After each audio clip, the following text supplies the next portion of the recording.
Thank you for joining us wherever you are. This podcast episode is brought to you by the Old Ways Actual Play team.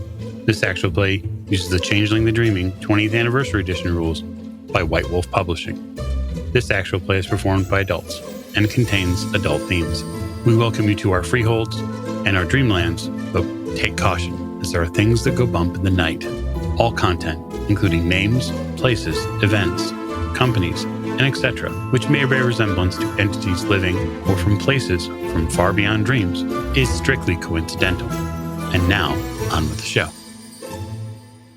Thank you for joining us again on another episode of the Old Ways podcast. Tonight, I am not your storyteller, your handler, your game master, or even your keeper. I'm turning this entire starship around, and I'm handing it to Storyteller James because we're back with another episode of Whispers of the Lost. And so, James, take it away. I will gladly take it away. And to where? I guess we'll just have to see. But who is going to carry this with me? Well, at the table with me is the amazing Bunny. I'm Bunny, and my pronouns are she, her, and I play Edie Dresner, also she, her, who is a knocker fashion designer, and I'm going on an adventure to Fairyland today. How often do you get to say that? Not enough, I think. And next to Bunny at the table is the spectacular... Hello, I'm Mare, and I am playing Erin Sharp. Both of us are she, her, but Erin is a Squire Cluricon who is looking for her friend and has been talking to all sorts of things and finding new snacks. Maybe there will be more snacks in the future. We'll see. I think any future that contains more snacks is a pleasant future. Is a good future. Next to Mir at the table is the confabulous. Hi, this is Rena. My pronouns are they, them.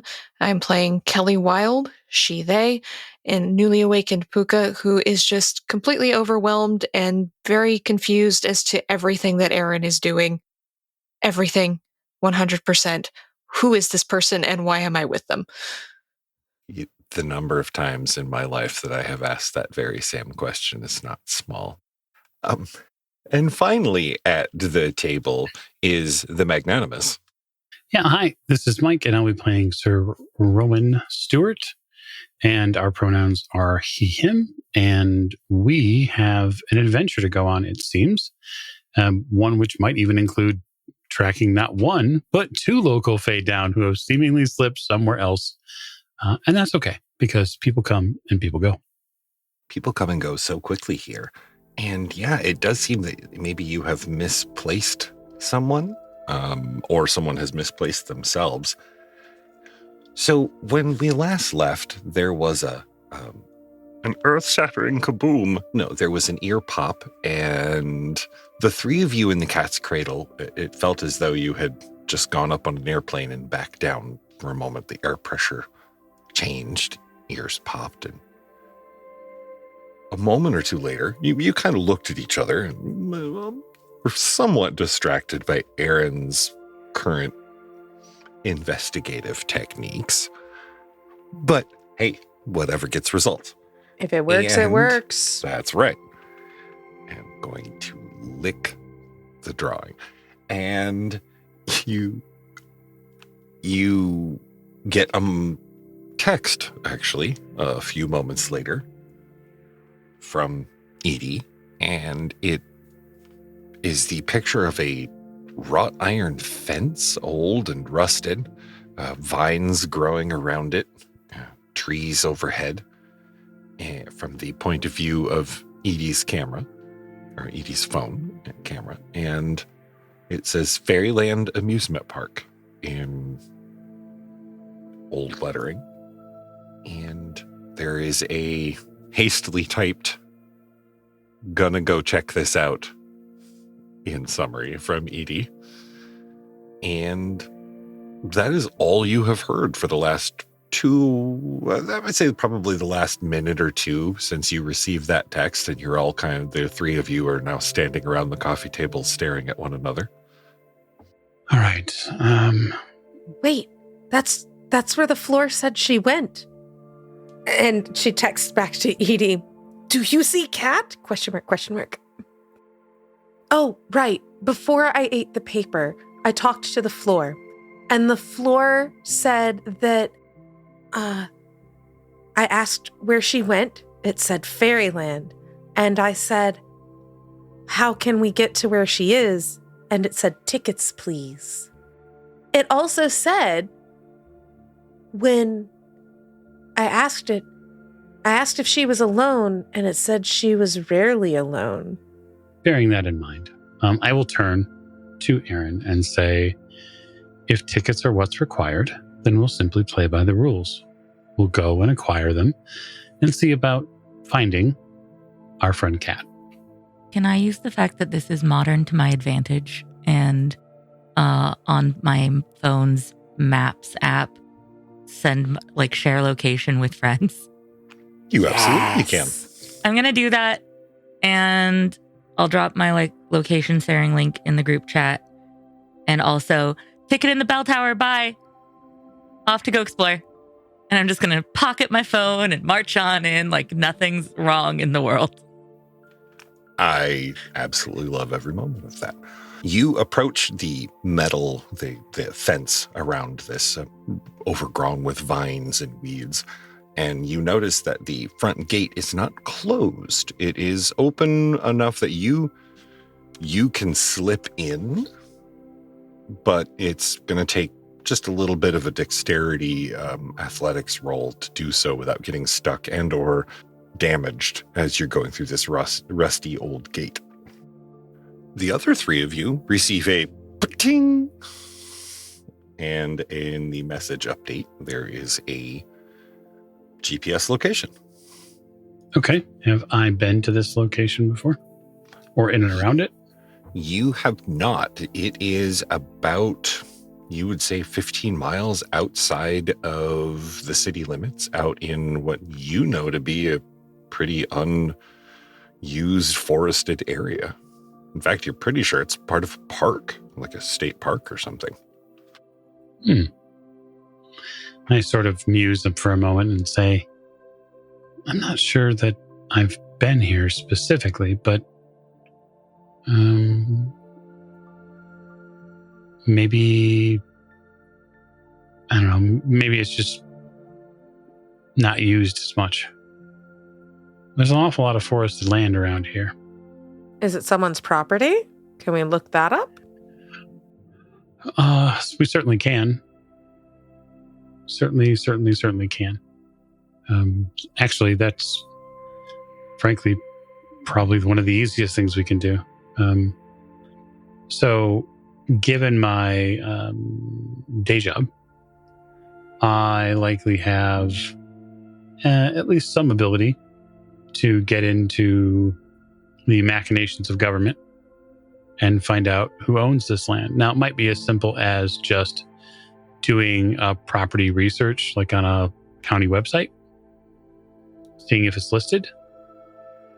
We could go run to City Hall in the middle of the night and try to, rummage through the records if that's really what we want to do. I have a feeling we're going to want to act fast. So I will take the website and then see what we get from there. All right. So you, let me have in intelligence, let me see, intelligence, I would say politics roll, because you have all of the passwords and everything. Mm-hmm. You have to navigate the bureaucracy of the system. I do. And it's unsurprisingly that I do have some skill in that. I have 3 successes on that roll. Excellent. So 3 successes, it takes you a few minutes and a couple of, no, that's not right. Wait, no, they update that. Let me go back. And eventually you find out that the whole parcel of land is actually owned by looks like an old real estate company and has been in essentially economic limbo, bureaucratic limbo for about 50 years now. Okay, so I'm going to ask the next question, which is, does it look like it's been done on purpose? With 3 successes, after a few minutes of looking, you realize that you have rechecked this same data and forgotten it about 4 times.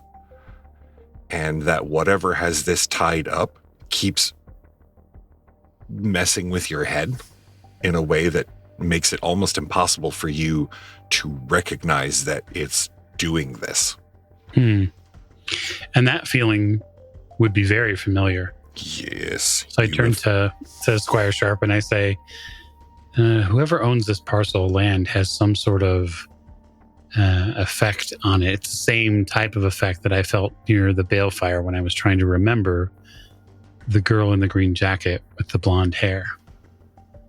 Are there any of our kind, or glances towards the door where the chaos had happened outside shortly ago? Are there any of our kind or of their kind who have such abilities to affect memory? There are. I guess if you've told me about it before, I don't remember it. There are some abilities that we would rather not speak of. They're dangerous. They're also not always used by our court for specific reasons. It's likely that there are members of the Unseelie court that are working to undermine, slowly but surely. They know that cat means something to Pepper and the balefire. Their goal is to weaken and take over that freehold, our freehold. And one way they can do it is by making it weak and making it susceptible to things. Different types of invasion, mental, chimerical, physical, which they've tried. And now they've plucked cat from us. Most likely.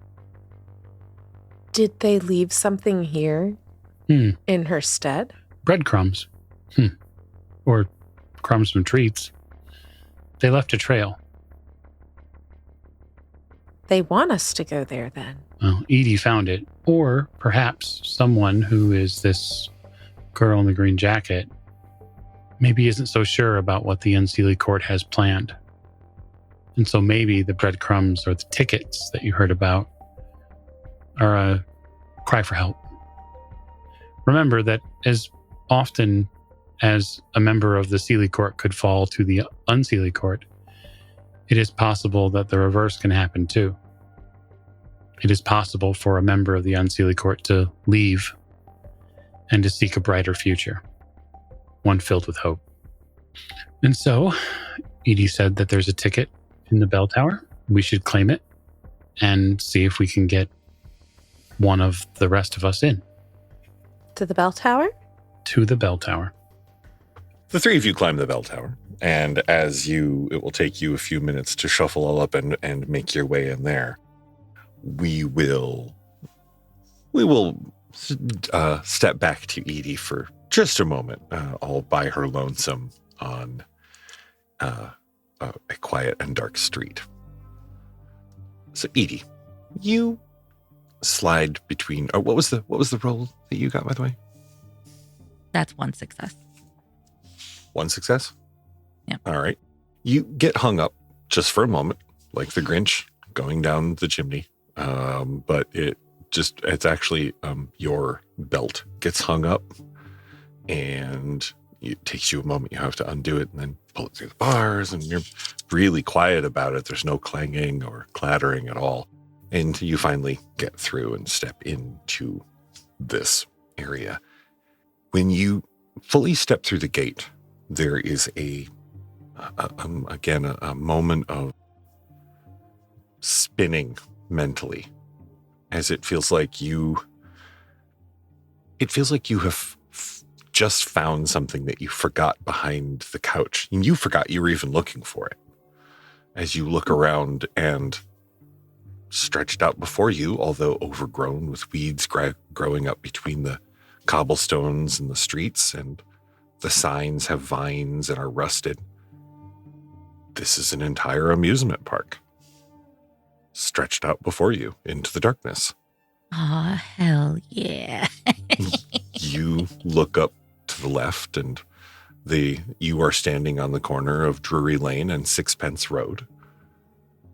It seems as though Drury Lane is the lane that comes into the park, and it stretches out before you. You see at the fork, there's a sign. It looks like it's carved out of wood, but all of the signs look like hands. There's etched into them various locations. Most of them are molded or grown over. And it's quite hard to see because all you have is a phone battery. Yeah. I'm going to put on my glasses that have the little flashlights in the corners of them again. I'm going to put on my working glasses. And I guess I'll go down Drury Lane because I want to see if the Muffin Man's there. So I'm just going to go. That's my logic. And I'm just going to keep going down Drury Lane, see what happens. Okay. So you head off down Drury Lane. Mm-hmm. All right. So you head off down this uneven cobblestone street with a forced lighter step than you might feel being alone in the dark in this, I'm gonna in this amusement park. Open my travel sewing repair kit, and I'm going to drop spare buttons. A trail of buttons. Very good. Mm-hmm. All right. And you traipse off into the dark. The three of you get to the top of the bell tower. And in this, as was mentioned before, there's looks like snack garbage here. Scone wrappers, empty cups. You see straws. Looks like maybe 3 handfuls of straws up here, Aaron. It looks like a half-built tower of straws. And in the middle of the floor, on a blanket that was stretched out and held in place with toys and books, is a white cardstock, yellowing and somewhat stained with red ink on it, that says, "Admit 1, Fairyland Amusement Park." Sitting in the middle of the blanket, just as if it had been gently placed there. Mm-hmm. Am I familiar with Fairyland Amusement Park, whether it be physically on the human side or on the Fae side in this area? We're going to say intelligence academia. Oh, interesting. Okay. Well. Kelly and Aaron may also make this roll. Hopefully they fare better than me, because I did not get any successes. I got 2 successes. Sure, I'll spend a willpower. I'm sure nothing will go wrong for that. And do I get 2 extra dice with that? You get 1 automatic success. 1 automatic. Yeah, you don't have to roll. You just get 1. Wait, but did someone already get a Guaranteed. success? Kelly got 2 successes, so... I'll just roll my 1. Yeah, I don't know nothing. I only had 1 die to roll. My 1 little intelligence die was just like... Nothing. I kind of like that instead of doing Fairland, they did Fairyland. I think that's kind of a cool twist. They should probably brand that. As Aaron and Rowan are discussing, that neither of them has ever heard of this.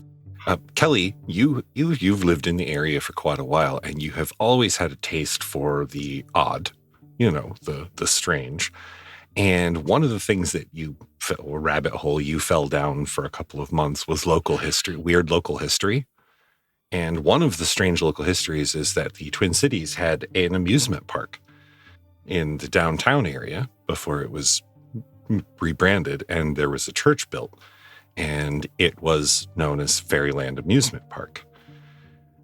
The fate of Fairyland Amusement Park is a little unclear. In fact, you don't really remember reading at all what happened to it. You think maybe it closed or something, because you don't, obviously it's not still here and it's not still open, but you do know that there in fact was an amusement park here at one point. And you're a little, you kind of look at the other two, a little surprised that they don't know a lot, about anything about this local history. Come on, guys.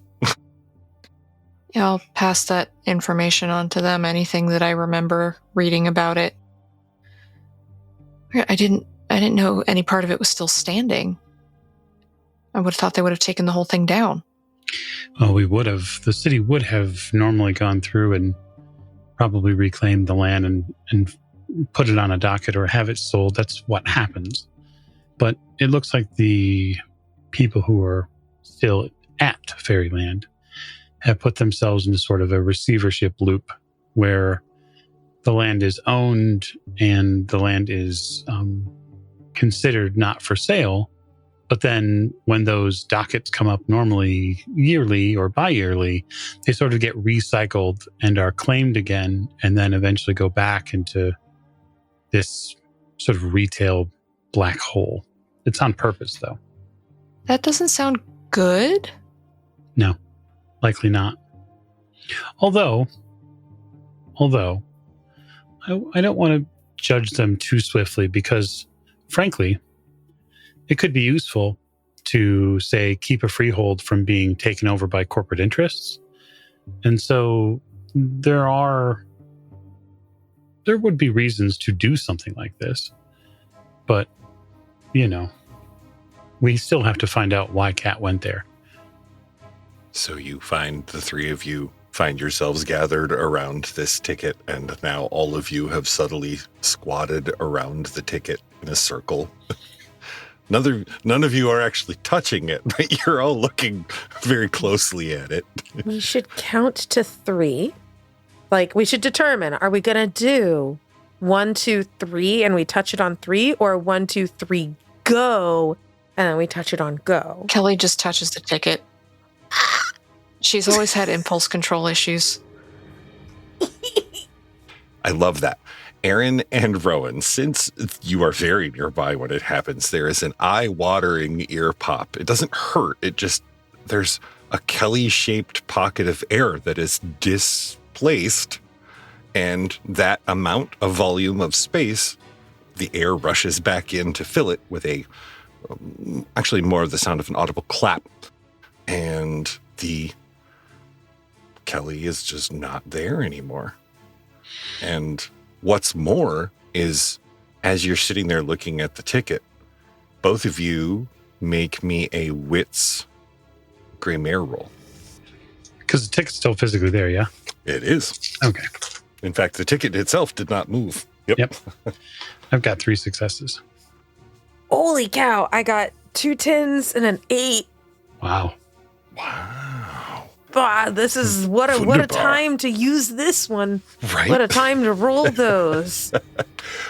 And it's fabulous that you both got the same amount of successes, because then it's basically a roughly equal effect in that the ticket resettles. It wasn't even lift up. It just resettles on the blanket where it was.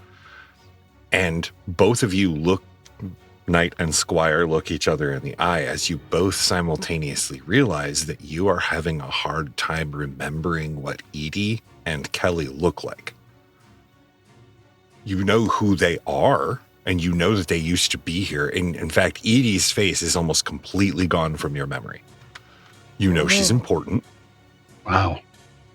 In fact, you, Aaron, are currently wearing a brass ring around your wrist that says that Edie exists, and yet you can feel it like a goldfish in your mind trying to slip away. The effect is less strong with Kelly. But we can feel that there's an effect. Yes. Now that you know that there's an effect happening, it's like feeling the edge of a cliff in the dark. Once you know there's a cliff edge there, you know to feel for it very carefully with your foot, and you can feel what's not there, what should be there and isn't. And whatever the effect is, it begins the moment that Kelly touched that ticket. I look at Aaron and say, "You feel that, right?" Yes. It's doing the same thing like the girl with the green jacket. I can't. Yeah, it's the same effect. You describe it almost as if their memories are getting squishy. If we do this, will this do the same thing about us to others? It might try. I take out a handkerchief. I very carefully pick the ticket up, but not physically touch it. We know where the park is now, though. And we have a ticket. We do. Let's go. I tuck the ticket very carefully after it's wrapped up into my pocket. In fact, conveniently, there's an envelope right nearby. Oh, look at that. An old one. It looks as though it was dropped in a moment of, what the hell? And so the two of you quickly grab your things, and head to the GPS location sent to you in the message? Absolutely. All right. You figure total drive time, if there's no traffic, it's probably going to be about 15, 20 minutes. No time like the present, then. All right. With all due haste and essentially dashing down out of the bell tower with enough speed that the stairs creak alarmingly by the time you get to the bottom. And you grab your gear. I do. I say something to Pepper. Is the Duchess still there? She is. In fact, the Duchess has, it looks as though a couple of her manservants have brought her clothing and such because she has changed into a much more modest gown. That's something a little more comfortable, but still very elegant. I kneel at her feet and say, my squire and I have acquired some clues. We believe we know where Cat has gone. Unfortunately, it seems that Edie and perhaps Kelly have been transported there without their knowledge or understanding by way of a wayfaring ticket. And so, if for whatever reason your mind might forget who we are, I say with almost like a grave sense, please remember that we are going to get them. And I will give Pepper the location of the amusement park. I am having a hard time remembering, I pause, Edie and Kelly. It's like they're trying to take it from my brain. And I stand up. And the Duchess, she looks to you and she looks to Pepper and she stands up. Go with my blessing, the two of you. And know that the grace of House Fiona smiles upon you. And then she puts a hand, more maternal or grand maternal in a way, puts a hand on both. But both of you return to me safely and bring back that girl. Now go. You notice as you walk away, it takes a moment, and before you get to the door, you realize the Duchess called her that girl. Yeah. She's already having a hard time remembering who she is. Oh, no. So you out to the car and away. Meanwhile, back at the park, Edie, you're just booking down Drury Lane in the dark. It's you.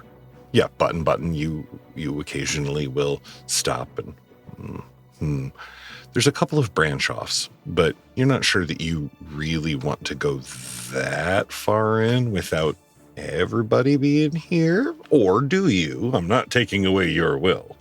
What have I seen so far? Is it pretty, describe Drury Lane to me. So far on Drury Lane, you see there's been a couple of shops that have been closed, shop buildings. Largely the decor is of a pseudo-Austrian, German, stereotypical, almost tropish style to it, with a lot of beams, exposed beams and such. It seems as though they're trying to invoke a Grimm's fairy tale feel. You have passed over a couple of small crystal pools. At one of them, you look down in, and looks like maybe some sort of gold ball affixed to the bottom. But the water itself is kind of brackish and is overgrown. You have passed, it looks like there's maybe at one point was a live nursery display installed in the late 50s when they would do live nurseries with actual infants, and it's called Mother Goose's Nursery. Long since closed down. The window is broke. One of the windows is broken, and there's refuse on the street outside. You have passed one other small building that looks like a little cottage, and there's a sign out front that just says Muffet. And then off in the distance in the moonlight, you see that there's a long bridge, but that's getting quite a bit further into the park. Yeah. You see, maybe off to your left, you see a couple of rides, or the skeletal remains of rides, as it were. Do I hear any noises coming from any direction? Any faint music? Anything? Make me a perception investigation roll. My pleasure. 2 successes. 2 successes. Fantastic. You hear actually a couple of things. Off in the distance, the sound of maybe the sound of a violin or a fiddle. Something inside of that little cottage with the Muffet sign out front settles or moves inside, and you swear you saw movement through one of the windows. And as you're really straining to listen, you hear a very loud pop sound that comes from behind you. Your ears pop, and you immediately recognize that. Hey, somebody else took the express lane. I'm gonna text the group chat. Found Little Miss Muffet's house. No muffin men yet. On Drury Lane. And then I'm gonna just spam button emojis and hope that they get it. And I'm gonna go back to what I was doing. All right. You turn instinctively back towards the gate, just, when you hear that pop sound. And as you turn, you see, in fact, that the search on Drury Lane has paid off, as there is a consumables shop, a refreshment stand / tiny restaurant called the Muffin Man Stand. And it seems like down that road there are more consumable, like older restaurant buildings and some of the rides. Kelly, you find yourself now standing in front of this metal gate. It's dark.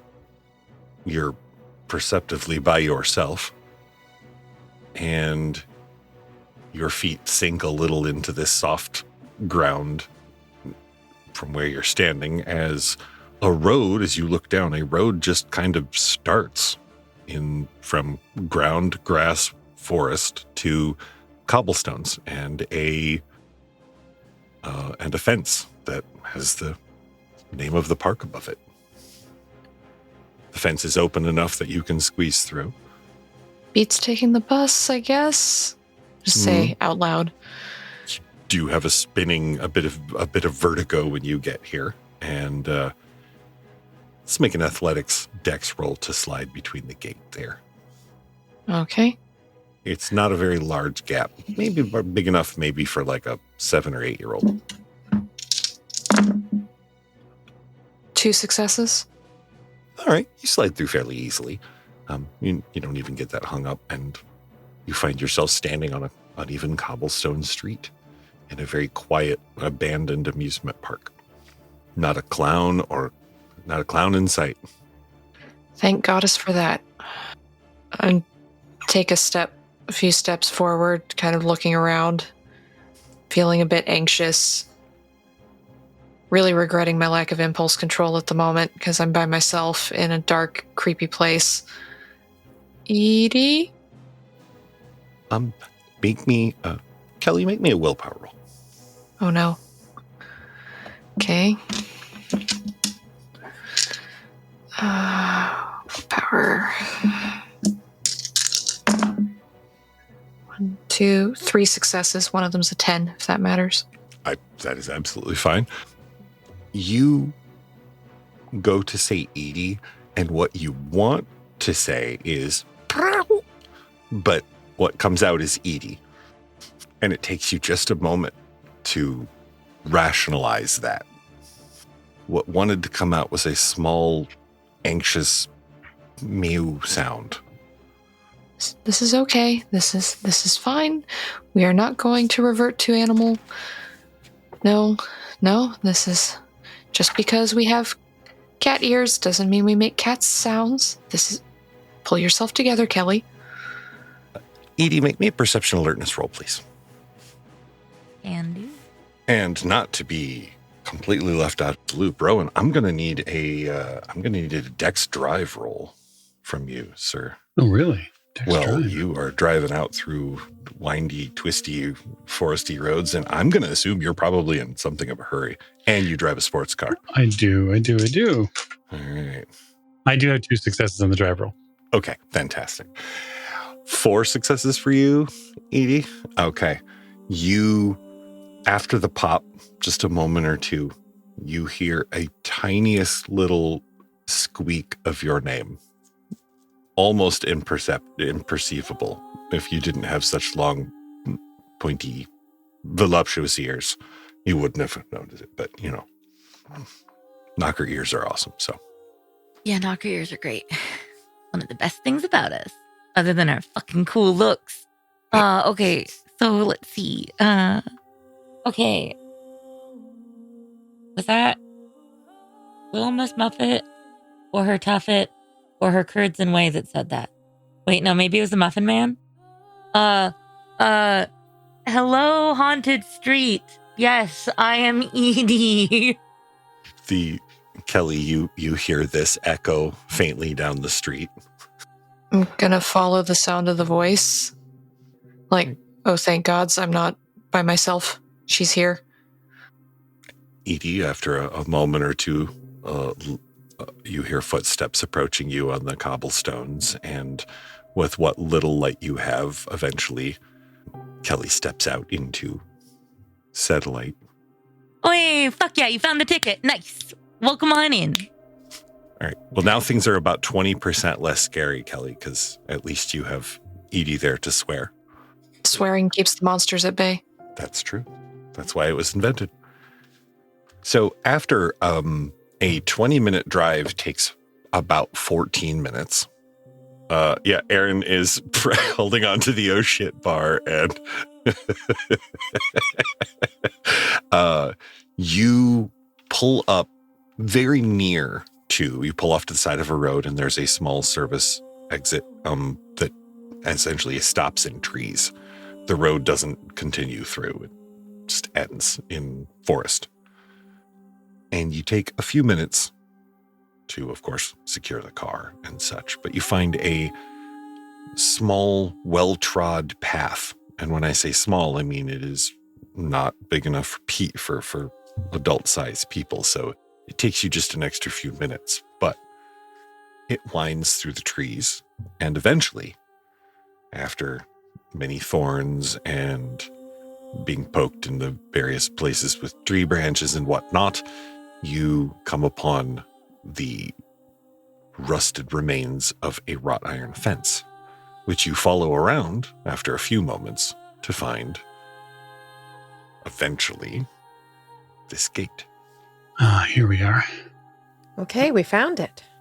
Edie and Kelly, you are currently near the Muffined Man's shack. Smells a little of mold.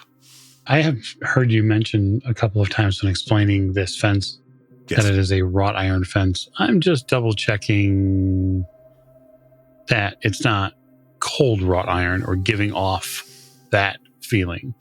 Are you reaching out to touch said defense? No. Okay. A wise man. Do you have anything schmirical on you that you could use? No. But seeing that it's old and it's wrought iron, I will probably say to Squire Sharp, don't touch the fence. Erin just gives a thumbs up because she's having similar thoughts looking at this thing. I will need a Dex Athletics check from the both of you. Happy to. So I have 5. 2 10s and a 9. Wow. All right. So Erin slides through like a shadow, and then she looks up, and Rowan is already on the other side of the fence and is not entirely. Can I have a moment? Because I have this trick. I have a cool trick. Yes, please do. I like to use my cool trick. I, as a clericon, I have the birthright twinkling of an eye. Now you see them, now you don't. Look away for a moment. A clericon can disappear in her surroundings, completely undetectable. Unless bound with iron, she can vanish in a blink and reappearing in the same area, but out of an observer's line of sight. So she just bloop and all right. blinks. Rowan over. is in fact the other way around. You slide through like you're doing the vertical limbo between these iron, and the closest as you get close, you can feel a certain sharp coldness in the air around them that you are well experienced at. So you're well off not to touch them. You step through and look back to an empty space where Squire Sharp used to be, and you turn back around and she's standing next to you, looking at you expectantly, as if, what the hell took you so long? Smiling and blinking. Well, aren't you just perfect? You can almost swear that as she smiles, there's a literal twinkle in her eye and a literal sparkle on her teeth. Oh, actually, there's no swearing. You see it, Rowan. And in fact, now that you are in the park and you look at Erin, you also see her Clericon features are not chimerical here. Really? A trait that is usually only in a freehold. Well, if what I think is true about this space is true, that makes total sense. Edie and Kelly, you first of all hear voices distantly, as there's no other sounds in the park. So you hear someone talking fairly distantly in the dark. You're not sure what they're saying because their voices are kind of warbled and warped. You're not sure why, but you do when you look to Kelly, and Kelly, when you look at Edie, it isn't a superimposed double image like it usually is. It's like it is when you're in the cat's cradle. It's as if their fairy seeming is their physical seeming. Nice. I can't believe we all got isekai'd together. This is so cool. Okay, so I'm gonna hope that that's our friends, though it took them too long to touch that ticket, I guess. And I'm gonna group chat them a yuck face and a muffin and a house. And that's it. Those are the only 3 emotes. Those get added to the past notes of On Jury Lane and Near Miss Muffets and all of the button emotes and arrows that they got. The new update is Yucky Muffin House, but in emotes. Kelly, Edie is typing on the phone and giggling and selecting the various appropriate and inappropriate emojis and Taylor Swift gifts to send. From the building behind you, you hear something settle or something makes a small sound again, and you see something through the window move. Edie, there's something behind us. Something in the building behind us. Oh, yeah. I'm not sure if that's little Miss Muffet, her Tuffet, or her Curds her way. But yeah, there's something settling, but unsettling in there. I don't know. I assure you it is neither, is what you hear come from the doorway of the building. Treebeard? Yep. Roll credits. We should definitely not go in there, right? Right? Creepy voice thing in the creepy abandoned park. We should not go in because that's how you die. Both of you see it's about a foot long, attached to another, say, 18-inch long piece of what you first mistake for maybe a black plastic, but you realize is actually it's chitin. Comes out of the darkness of the door frame and makes a small scraping gesture. You're not 100% certain at what you're seeing, and then you realize that it's a spider leg, only as large as your arm. I back up, scramble backwards, trying as far back away from this as I can get. Yeah. Edie is just gonna go, Kelly, come on, and book it back towards the gate. Okay. That's where she nopes out back towards the voices. Drew the line right there. All right. Yeah. So Kelly and Edie, after just a moment or two, come running back out of you hear footsteps first, Rowan. 2 sets hurried on the cobblestones. And then in short order, Edie and Kelly come out of the darkness. Okay, so I'm going to ask a functional question here. Mm-hmm. And I'm willing to sort of put the entire his entire memory at risk. Mhm. Do I remember who they are? I would like you to make me a willpower roll. It is a difficulty 6. Aaron will be making the same.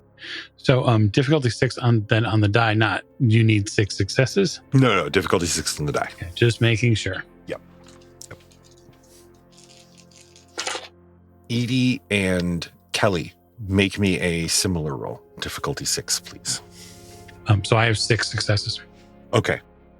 You do remember them, but there is an essence there of it's not immediate, like the recognition of seeing someone from across the room where you instantly know who they are. It was more of a, oh, hey, I ran into you at a store and we haven't seen each other for a while. Where do I know you from? Oh, right. I have no successes. Okay. Edie and Kelly, you run up. Edie, when you get there, it takes you a hard moment. You know these people, but it's that sensation of having gone out to the mailbox. You get halfway there and you forget what you're doing, where you're going, and why you're going there. But you do recall. Hey, hot and hotter. Wait, no. Rowan and Aaron. Hi. I need a willpower roll, difficulty 6 from Aaron.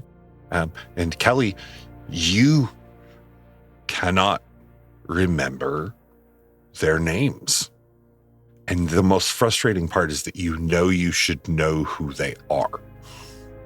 Does that extend to Edie as well?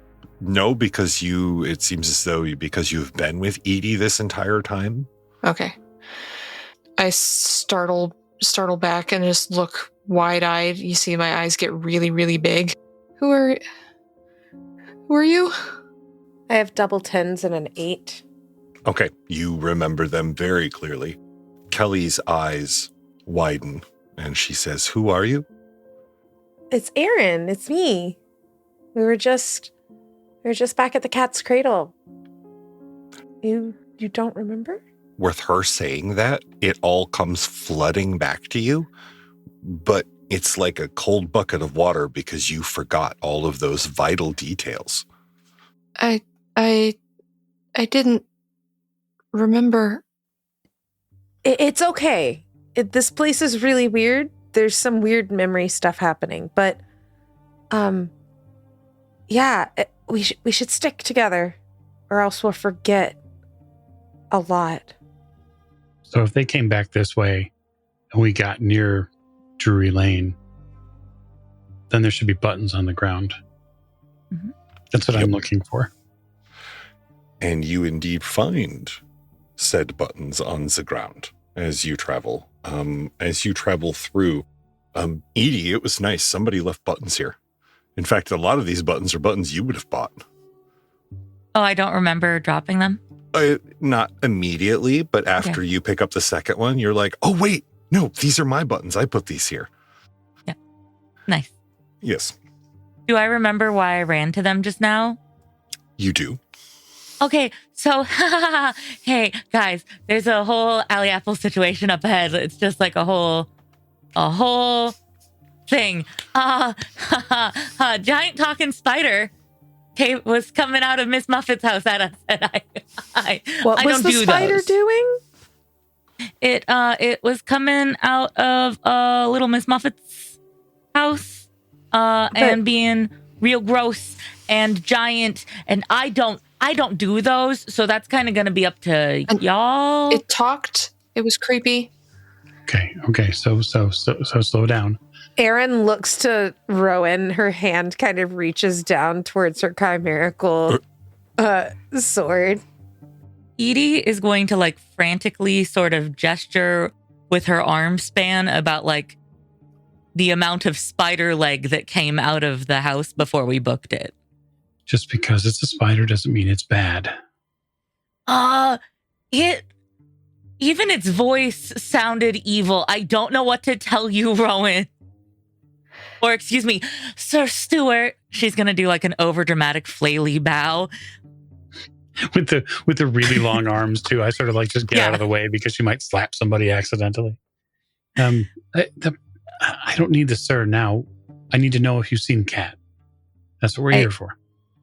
I didn't go farther into the amusement park than just down this one street. I didn't cross the super long bridge. I didn't cross the super long bridge or anything. I got to the Muffin Man stand and Miss Muffet's house, and I saw some other stuff, but I didn't want to go too far until y'all caught up with me. Because if we're going to get isekai'd, we're going to do it together. And so, like, I just waited for you, and then I heard your voices, and then we almost got eaten by a spider the size of a house, and then I came back to find you. I don't see what part you're missing. She's going to say very twitchy. She's going to be fidgeting with all sorts of things. I'm not one for as much Japanese animation as you are, but that's okay. Let us go and speak with this spider, and perhaps they've seen Cat. Spiders see an awful lot. Oh, do we have to talk to it? I assume you guys were slowly walking while you were talking. I mean, Yes. I'm just trying to keep Edie and Kelly from walking the other way, like Right. to continue to flee. Like, hang on, wait. Aaron's like, I'll talk to the spider. And just kind of has the. I don't think stabbing counts as talking, Aaron. I mean, I'll talk to it with this, like, adhesion spray and this Zippo, but like otherwise, I don't really know how to speak its language, even though it's talking in English. You know, I don't. Swords have a flat side for a reason. No. You approach the intersection on Drury Lane where you see the Muffin Man shack, and therefore you know that the Miss Muffet's cottage is nearby. You again see just something through the window. So what are the four of you doing? Provided that Kelly is still with us, then I'm gonna approach this space where they said the spider was at, and try to hopefully keep my squire from trying to kill literally everything that she comes across. I take it the three of you are hanging back half a pace. You know what with the giant spider and all. Mm-hmm. Oh yeah. Okay. Rowan, you step up to the door frame of this cottage, and it's immediately it's pitch black in here. As a moment or two passes, your eyes adjust to the even deeper level of gloom in here, and you see that there is a dark patch at the far end of the room up by the ceiling that moves just a little, and it takes up most of that end of the ceiling. Then you hear a voice.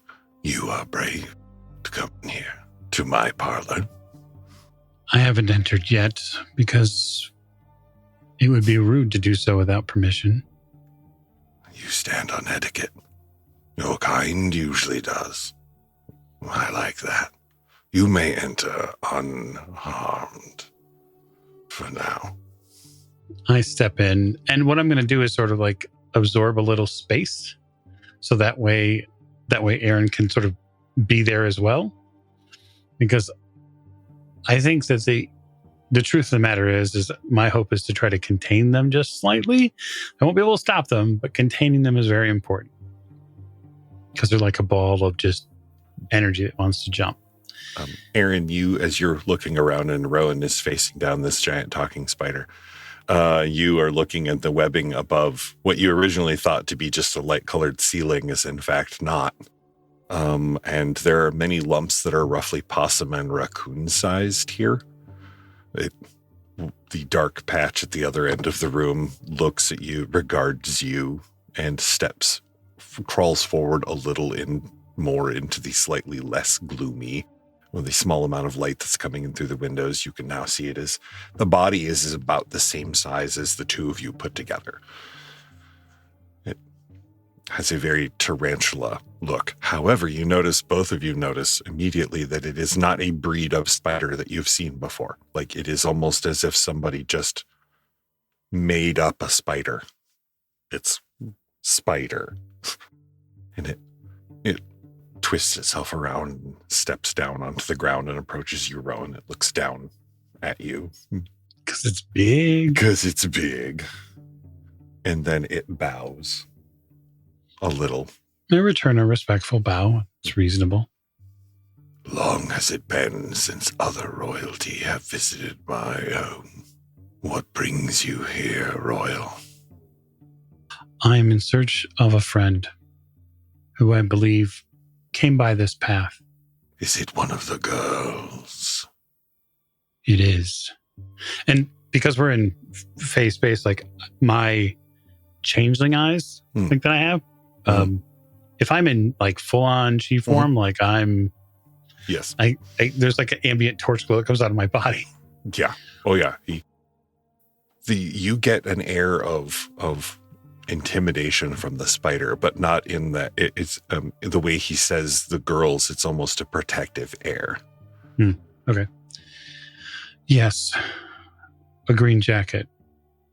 Goldie, Blonde hair. The Countess. Mm. She's missing. There's one of ours which is missing. A girl named Kat.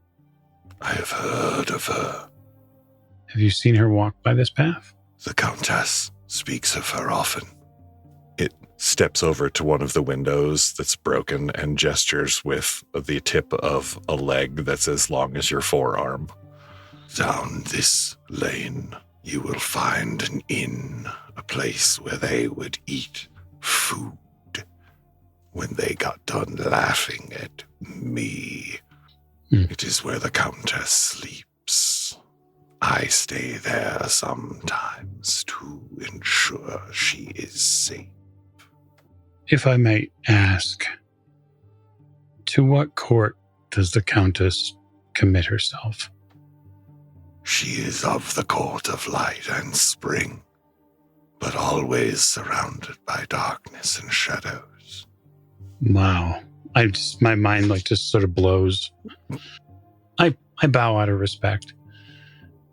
I knew that a watcher such as yourself, one who keeps by the path here, would know and have seen much. We appreciate your assistance. He pauses for a moment. You see one of his legs on the left side reaches out and very gently just brushes the hair of a doll that's sitting on a table nearby. We have all lost someone. Go and find them. I will respectfully leave the way I came. So you step back out into the streets. Yep.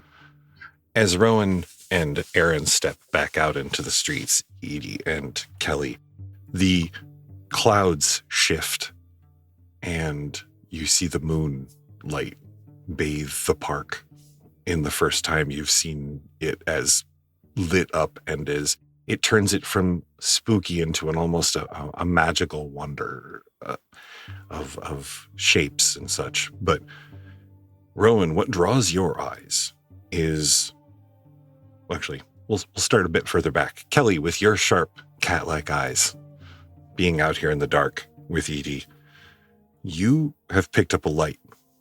There's a little light down at the end of one of the streets. It's the only light you've seen in the park that didn't come from you guys.